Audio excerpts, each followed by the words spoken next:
Okay.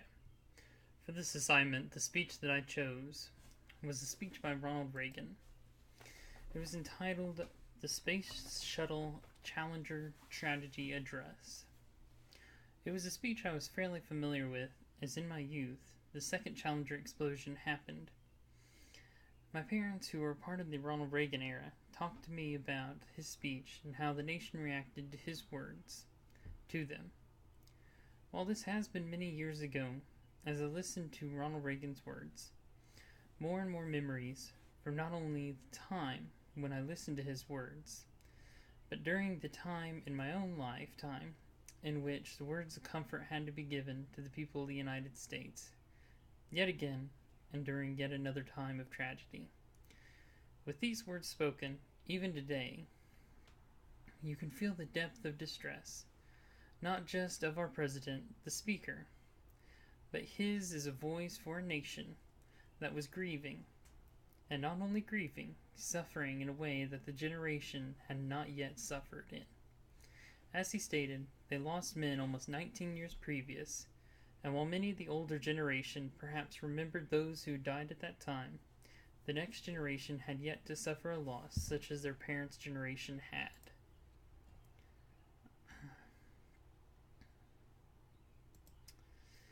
Now, at this time, the words of President Reagan to the nation had to address the concerns that the nation held.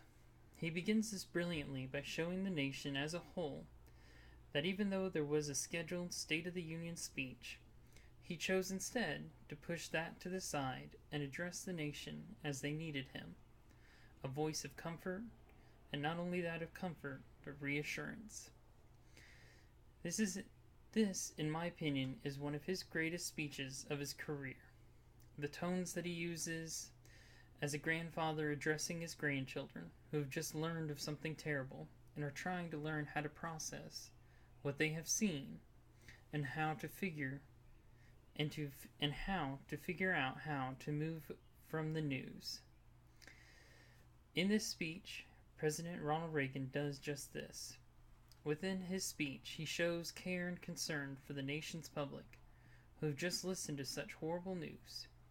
He offers up a tribute to the fallen astronauts, comparing them even to the great explorers of the past, like that of Sir Francis Drake, who in the line of exploration of the seas also lost his life in that exploration.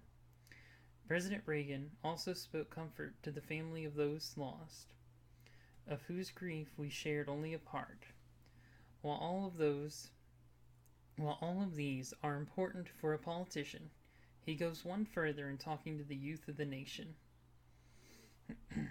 In discussing with the new youth of the nation, he told them that the future of exploration was not for the faint-hearted, and that courage was needed not just now, but in the future of the nation. If we were going to go beyond this world, we were going to need courage to face not just the unknown, but the troubles that we would face out there.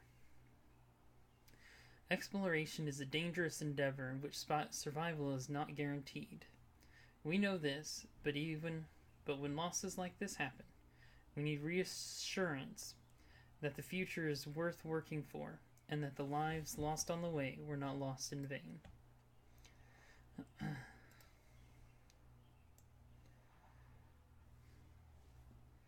While listening to this speech, I faced a few challenges.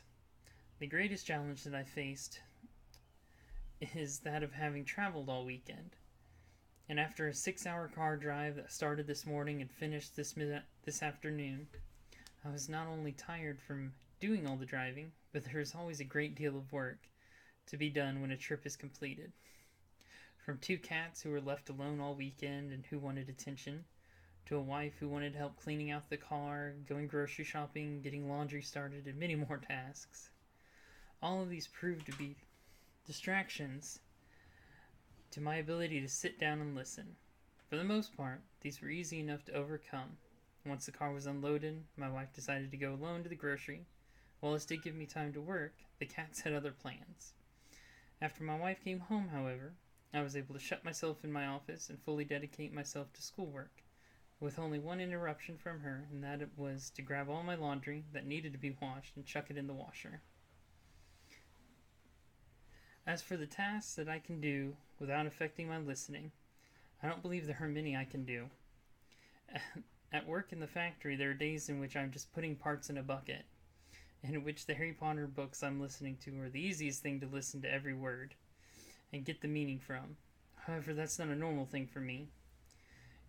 Usually, the only task I can do that enhances my listening is to be following along with whomever is speaking and following along with what they are speaking with. For instance, following along with a religious preacher and looking up the passages that he's currently discussing.